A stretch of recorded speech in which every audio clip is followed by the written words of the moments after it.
Good afternoon, students. I am your vocational trainer, Pooja Gupta, media entertainment. हमारा आज का topic है worker responsibility. कल हमने डिस्कस किया था introduction to safety at work place and occupational health and safety. अब हमारा जो कल का टॉपिक था वो था health and safety, occupational health and safety. जो हमारे ऑफ कंपनी है, कंपनी वो क्या करती है, अपने वर्कर्स का कैसे ध्यान रखती है, उनकी हेल्थ और उनकी सेफ्टी का। वो किस किस चीज़ का ध्यान रखती है कि उनको कोई प्रॉब्लम ना हो, वर्कर्स को उनकी प्रॉपर उनको किट्स देती है, प्रॉपर उनको डिसीज से बचाती है, उनको हमेशा हर चीज़ का ध्यान रखती है, उनकी सेफ्टी का। उनका मेन गोल होता है उनके अपने वर्कर्स को सेफ रखना, हेल्थी रखना। ठीक है।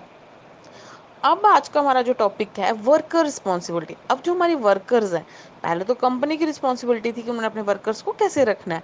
अब जो हमारा टॉपिक है कि वर्कर्स की क्या रिस्पॉन्सिबिलिटी बनती है कि अपने आप को कैसे सेफ रखना है, अपने आप को कैसे प्रोटेक्ट करना है किसी डेंजर से। क्योंकि जब आप कहीं पे काम करते हो तो वहाँ पे आपको चैलेंजेस आते हैं कभी जो, क्योंकि हमारा ये जो टॉपिक है ये इलेक्ट्रिक बर्न्स एंड शॉक्स है।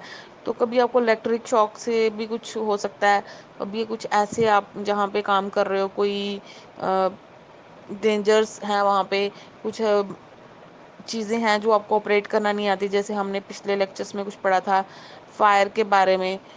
जो हमारे हम किसी कंपनी में काम करते हैं या कहीं पे भी अपना वर्क करते हैं तो हमें किसी भी लेवल का कोई भी हैजर्ड्स हो सकते हैं। ठीक है। तो हमारी रिस्पॉन्सिबिलिटी क्या बनती है, सबसे पहले अगर हम वर्कर हैं हमें सबसे पहले करना चाहिए जो कंपनी के रूल्स हैं उनको फॉलो करो, उनकी रूल्स को, उनके रेलिवेंट इश्यूज को, जितना उन्होंने बोला हुआ है जैसे आपको रहना है, कैसे अगर आपको कोई प्रॉब्लम आती है तो उनको इन्फॉर्म करो।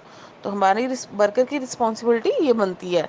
सबसे पहले मैंने जो आपको स्लाइड सेंड कर रही हूँ उसमें सबसे पहला पॉइंट है follow the health and safety requirement that are relevant to your job. क्योंकि हमें सबसे पहले क्या करना है, जैसे हमने अभी पहले भी बात कर रहे थे कि सबसे पहले हमें फॉलो करना है उनके अपनी हेल्थ, उनकी जितनी रिक्वायरमेंट्स हैं उन्होंने जैसे जैसे बोला है कि हमें रहना है वैसे हमें follow the health and safety requirement जो हमारी रेलिवेंट है हमारे अपनी जॉब के लिए। ठीक है। अब हमारा सेकंड है work safely and encourage your को workers to do the same. हमें जब काम करना है कहीं पे तो हमें वर्क सेफली करना है, ध्यान देना है कोई ऐसा हमें इंजरी ना हो जाए, कोई ऐसी हमें हानि ना हो जाए। क्योंकि हम जितना ध्यान से काम करेंगे उतनी कम इंजरीज होंगी। हमें हमें खुद भी सेफ रहना है और हमारे जो को वर्कर्स हैं उनको भी सेफ रहने के लिए हमने बोलना है कि आप भी जो काम कर रहे हो बी सेफ, अपने ध्यान रखते हुए करो। क्योंकि हमारी अपनी लाइफ हमारे लिए बहुत ज़्यादा इम्पोर्टेंट है। अगर हम खुद ठीक होंगे तो ही हम काम कर पाएंगे। अगर आप की सेहत ठीक नहीं है तो आप काम नहीं कर पाओगे। एक बार आपको कोई ऐसा शौक या कुछ ऐसी चीज़ हो जाता है तो दोबारा आप वहाँ से काम करने के लिए प्रिपेयर नहीं हो पाओगे। इसलिए जब भी हमें कोई काम करना है तो उसको क्या करना है, सेफली, और बाकियों को भी इनकरेज करना है जो हमारे को वर्कर्स होते हैं कि अपना काम बिल्कुल सेफली करें। ठीक है। अब थर्ड पॉइंट है correct and unsafe condition immediately.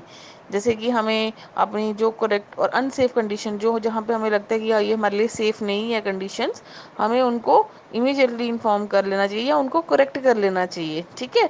For example spills और लूज इलेक्ट्रिक कॉर्ड्स, जैसे कि हाँ, हमारे ये स्विच बोर्ड्स होते हैं, इलेक्ट्रिक कॉर्ड होते हैं, वहाँ पे वो लूज होते हैं। अगर हम वहाँ पे कोई चार्जर या कोई वहाँ पे आप मशीन यूज़ करते हो, ऑपरेट करते हो, अगर वो वहाँ से कोई करंट निकल रही है तो उनको हमें ठीक करवा लेना चाहिए, अपने रिपोर्ट करके अपने सुपरवाइज़र को। अगर आप रिपोर्ट नहीं करोगे, मे बी कंपनी को ना पता हो कि वहाँ पे ये प्रॉब्लम चल रही है। क्योंकि जो वर्कर है तो उसकी रिस्पॉन्सिबिलिटी बनती है, वहाँ पे वो काम कर रहा है, अगर उसको लगता है वहाँ पे कोई डेंजर है, कुछ प्रॉब्लम है, तो वो अपने सुपरवाइज़र को इन्फॉर्म करे और उसको जल्दी से जल्दी उसको ठीक कर ले, उसको करेक्ट कर ले। क्योंकि हमें अनसेफ कंडीशंस पे काम नहीं करना है। अगर आपको वहाँ पे कोई प्रॉब्लम आ रही है तो हमें, हमारी रिस्पॉन्सिबिलिटी बनती है, हमारी ड्यूटी बनती है इन्फॉर्म करना। जैसे आप अपने स्कूल में हो तो आप स्कूल में पढ़ रहे हो, अगर आपको लगता है कि यहाँ पे कोई ऐसी घटना हो सकती है, मे बी यहाँ पे कोई लाइट की प्रॉब्लम है, फैन की प्रॉब्लम है, तो हमें फटाफट अपने सीनियर्स को इन्फॉर्म करना चाहिए। ठीक है। جیسے کہ اب سے اس کا لاسٹ پوائنٹ ہے، اگر آپ کو کوئی انجری ہو جاتی ہے تو سب سے پہلے ہمیں کیا کرنا ہے، اپنے فرسٹ ایڈ لینا چاہیے. جو ہمارے فرسٹ ایڈر ہوتے ہیں یا ہمارے سپروائزر ہوتے ہیں ان کو فٹافٹ انفارم کرنا چاہیے کہ اس کو فرسٹ ایڈ دیا جائے. جیسے آپ کے اسکول میں ہوتا ہے، کسی بچے کو چکر آ جاتا ہے، کچھ ایسا ہو جاتا ہے مارننگ اسمبلی میں، تو سب سے پہلے اس کو فرسٹ ایڈ دیا جاتا ہے. ویسے ہی ہمیں جہاں بھی ہم کام کرتے ہیں، ہماری اپنی ایز اے ورکر ہماری رسپانسبلٹی بنتی ہے immediately report and injury to first aider اور سپروائزر. کیونکہ ہم اگر رپورٹ نہیں کریں گے ان کو کیسے انفارمیشن ملے گی. ویسے ہمیں ہمیشہ ایسا، ہماری جو اپنا ایز اے ورکر ہماری رسپانسبلٹی بنتی ہے اپنے آپ کو خود کو سیف رکھنا، اور خود کو بھی سیف رکھنا، ہمارے اپنے کو ورکرس ہیں ان کو بھی سیف رکھنا. کہ اگر ہم خود سیف ہوں گے تو ہمارا پورا انوائرمنٹ سیف رہے گا. اس سے ہم اچھے سے کام کر سکتے ہیں، ہم اور اچھی چیزیں ترقی کر سکتے ہیں. ٹھیک ہے، اور یہ تھا ہمارا آج کا ٹاپک، ورکر رسپانسبلٹی. اگر آپ کو یہاں پہ کوئی ڈاؤٹ ہوگا تو آپ مجھے free to call, free to message. ٹھیک ہے، thank you. Stay home, stay happy.